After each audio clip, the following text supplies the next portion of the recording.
10월 28일 데일리 가정 예배를 드리시는 모든 분들을 환영합니다. 예배를 드리시는 모든 가정 가운데 하나님의 크신 은혜가 있으시기를 축복합니다. 이 시간 다 같이 사도신경하심으로 우리의 신앙을 고백하겠습니다.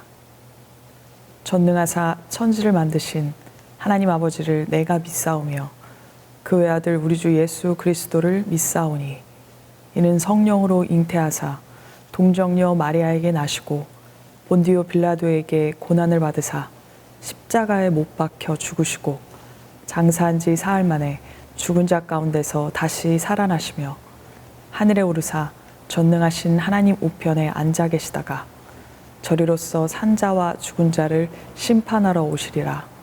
성령을 믿사오며 거룩한 공예와 성도가 서로 교통하는 것과 죄를 사하여 주시는 것과 몸이 다시 사는 것과 영원히 사는 것을 믿사옵나이다. 아멘. 다 함께 찬송가 288장 예수를 나의 구주 삼고 찬양하시겠습니다.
오늘 하나님께서 주시는 말씀은 시편 37편 5절에서 6절 말씀입니다. 말씀은 제가 읽겠습니다. 내 길을 여호와께 맡기라. 그를 의지하면 그가 이루시고 내 의를 빛같이 나타내시며 내 공의를 정오의 빛같이 하시리로다. 아멘. 시편 37편은 시편이라기보다는 잠언서에 더 가깝습니다. 25절로 미루어 봤을 때 저자는 인생 경험이 풍부한 어떤 노인일 것으로 보입니다. 노인이 젊은이들에게 지혜의 말들로 삶의 조언을 해줍니다. 경건한 자들이 때때로 악인이 형통한 것을 보고 부러워하는 마음을 품게 되는데 이러한 유혹을 뿌리치고 본인의 모든 길을 여호와께 맡기라고 권면합니다. 그렇습니다. 우리는 가끔 믿는 우리보다 악인들이 승승장구하는 모습을 보면 이건 옳지 않다는 생각이 들 때가 있습니다. 예수가 그리스도인 것을 믿고 주님이 우리의 삶을 주관하시는 분인 것을 잘 알면서도 이러한 유혹과 생각을 쉽게 뿌리치지는 못합니다. 기도하면 할수록 우리의 삶이 더 고통스럽고 막막해지는데 어떻게 주님을 신뢰하고 삶을 맡길 수 있겠습니까? 도대체 주를 의지하는 것, 신뢰하는 것은 무엇일까요? 작년 봄쯤에 교회 오빠라는 영화를 보게 되었습니다. 다큐멘터리 장르의 이 영화는 한 사람의 실제 삶 속에서 발생하는 이야기와 감정 등을 구체적으로 리얼하게 보여주며 보는 이로 하여금 굉장한 몰입감을 줍니다. 내용은 이렇습니다. 영화 속의 주인공은 교회 다니는 청년들이 흔히 이야기하는 교회 오빠입니다. 교회에서 누구나 닮고 싶어하는 괜찮은 오빠였습니다. 그러나 그런 교회 오빠의 삶이 순탄치만은 않았습니다. 결혼을 하고 아이를 낳고 대장암 4기 선고를 받습니다. 얼마 안 되어서 갑작스럽게 어머니마저 돌아가십니다. 그리고 본인의 항암 치료가 종료된 지 얼마 후에 아내의 혈액암 소식을 듣게 됩니다. 욥과 같이 기막힌 현실이 그의 앞에 펼쳐진 것입니다. 그렇지만 그는 주어진 상황을 원망하지 않고 그동안의 죄를 회개하고 주님만 바라봅니다. 그의 삶을 묵묵히 살아냅니다. 임종 직전까지 십자가에 달리신 예수님의 모습을 연상될 만큼 하나님과의 분리되는 순간을 두려워하며 끝까지 주님을 꽉 붙잡습니다. 정말 대단한 삶입니다. 우리가 바라보아야 할 신앙의 지점이죠. 그런데 이런 삶을 보고 있으면 우리는 의문이 드는 겁니다. 그래도 이건 너무한 것이 아닌가? 도대체 무엇 때문에 하나님은 그들을 이토록 어려운 삶에 던지시는 걸까?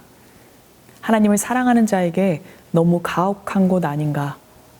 왜 우리가 주님의 뜻대로 살려고 하면 할수록 고난을 더 겪게 되는 것인가? 왜 절망스러운 상황이 끊임없이 따라오는 것인가?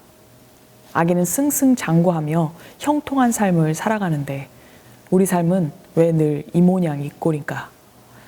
우리의 신앙에 늘 브레이크를 밟게 하는 것은 이 왜 때문입니다. 그런데 여러분, 모세의 삶을 보십시오. 그의 마지막은 왜라는 질문에 해답을 줍니다. 모세는 이스라엘 사람들을 이집트에서부터 약속의 땅, 가나안까지 이끌었습니다. 그러나 정작 그는 가나안 땅에 입성하지 못하고 그 전에 죽게 됩니다. 성경은 무리바의 물 사건 때문에 가나안에 입성할 수 없었다고 기록하고 있습니다. 마지막 죽음을 맞이하게 된 모세, 그의 심경은 어떠했을까요? 무리바의 물 사건을 떠올리며 분노했던 그때를 후회하고 아쉬움으로 가슴을 부여잡았을까요? 그러다 어쩔 수 없이 자신을 다독이며 주어진 운명을 받아들였을까요? 그렇지 않습니다. 그는 하나님과의 늘 친밀한 교제를 이루었던 자입니다. 그가 소명을 받았을 때 인내로 설득하시며 끝없이 사랑으로 이끄신 하나님을 잘 알고 있습니다. 그리고 우리도 이것을 압니다. 이후 모세도 못 들어간 그 꿈에 그리던 약속의 땅, 가나안 땅의 삶이 그들이 꿈꾸던 멋진 삶은 아니었음을 우리는 알고 있습니다. 그렇다면 여러분, 모세가 가나안에 입성하지 못하고 그 직전에 눈을 감은 것은 진정한 축복이 아니겠습니까?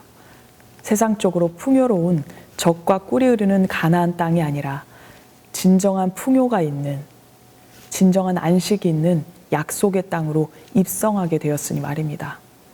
9절입니다. 여호와를 소망하는 자들은 땅을 차지하리로다. 아멘.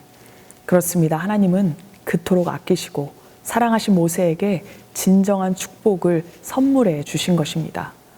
모세도 분명 그 비밀스러운 선물의 의미를 잘 알았을 것입니다. 그리고 기꺼이 기쁨으로 받았습니다.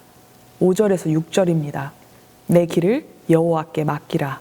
그를 의지하면 그가 이루시고 내 의를 빛같이 나타내시며 내 공의를 정오의 빛같이 하시리로다.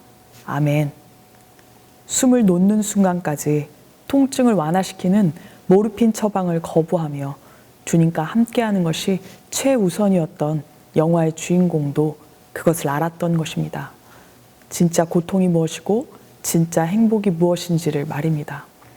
우리도 그들과 같이 진짜 고통이 무엇인지, 진짜 행복이 무엇인지 깨닫게 된다면 우리의 삶에는 왜는 그렇게 중요하지 않게 될 것입니다. 악인의 형통함으로 배아파하지 않습니다.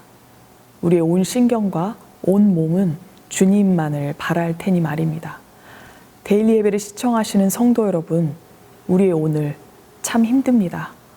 눈에 보이는 환경도 환경이지만 오늘도 주님을 또렷이 볼 수 없는 연약한 우리 자신을 주님께로 데려가는 것이 참 힘듭니다. 그러나 여러분, 순간순간 연약함에 부딪혀 왜라는 질문이 입에 맴돌 때 다시금 오늘의 말씀을 기억하시기 바랍니다. 주님께서는 온전한 자의 나를 아십니다. 눈앞에 보이는 상황과 환경은 풀과 같이, 푸른 채소와 같이 언젠가 사라질 것들이지만 주를 의지하는 우리의 믿는 자의 기업은 영원합니다.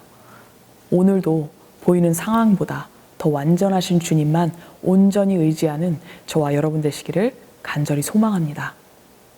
이 시간에는 함께 예배드리는 가족과 손을 잡고 기도하시겠습니다. 사랑의 하나님, 날마다 주님의 십자가 복음을 의지하고 갈망하며 나아가는 삶이 되기를 소망합니다. 오늘 하루도 말씀 붙잡고 복음의 능력이 나타나 승리하는 삶을 살 수 있게 하여 주시옵소서. 예수님 이름으로 기도드립니다. 아멘. 이 시간 다 같이 주기도문 하시겠습니다.